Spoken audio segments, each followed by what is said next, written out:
All of his co-workers were gone. What could it mean? Stanley decided to go to the meeting room. Perhaps he had simply missed a memo.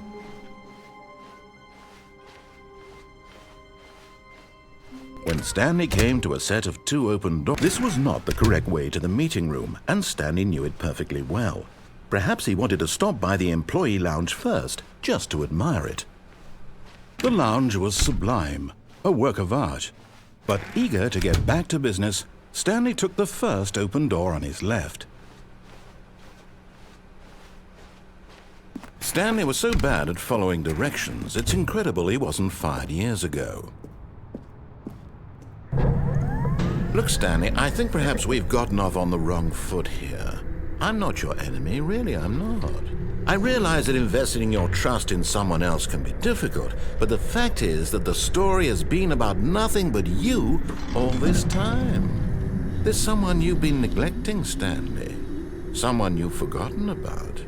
Please, stop trying to make every decision by yourself. Now, I'm not asking for me, I'm asking for her. This is it, Stanley.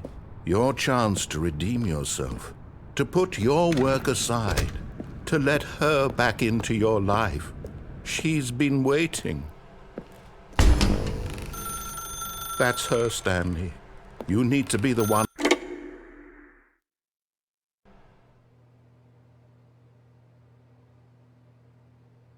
Oh, Stanley, is that you?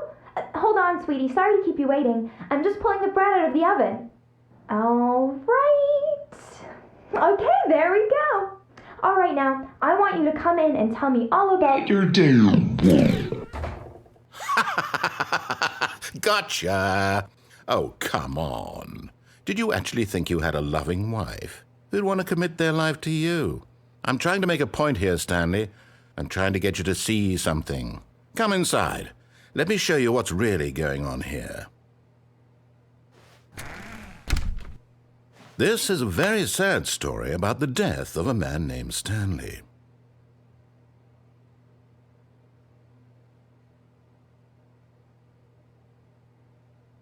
Stanley is quite a boring fellow. He has a job that demands nothing of him, and every button that he pushes is a reminder of the inconsequential nature of his existence. Look at him there, pushing buttons, doing exactly what he's told to do. Now he's pushing a button. Now he's eating lunch. Now he's going home. Now he's coming back to work. One might even feel sorry for him, except that he's chosen this life. But in his mind, he can go on fantastic adventures. From behind his desk, Stanley dreamed of wild expeditions into the unknown, fantastic discoveries of new lands. It was wonderful, and each day that he returned to work was a reminder that none of it would ever happen to him.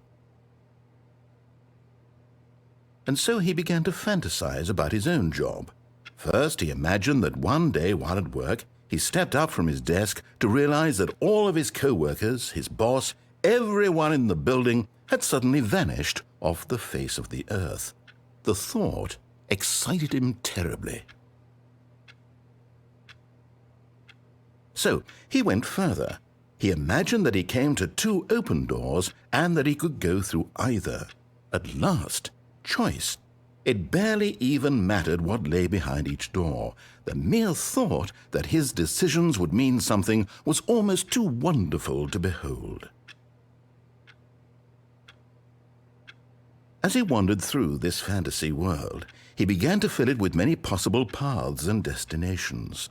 Down one path lay an enormous round room with monitors and mind controls.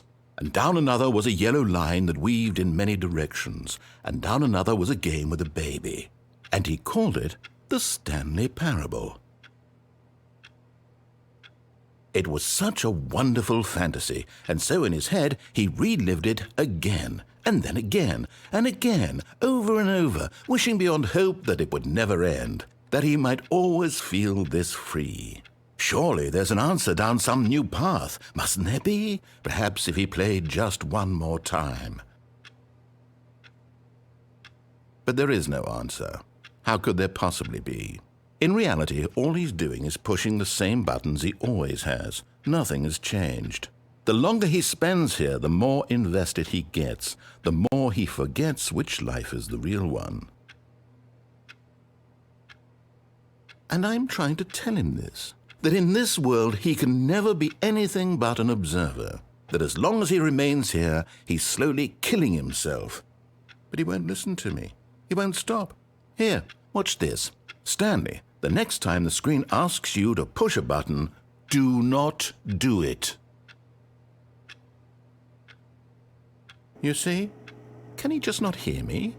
How can I tell him in a way that he'll understand that every second he remains here, he's electing to kill himself?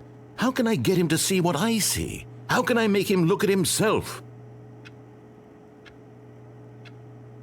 I suppose I can't, not in the way I want him to. But I don't make the rules. I simply play to my intended purpose, the same as Stanley. We're not so different, I suppose. I'll try once more to convey all this to him. I'm compelled to. I must. Perhaps, well, maybe this time he'll see. Maybe this time. And I tried again, and Stanley pushed a button. And I tried again, and Stanley pushed a button. And I tried.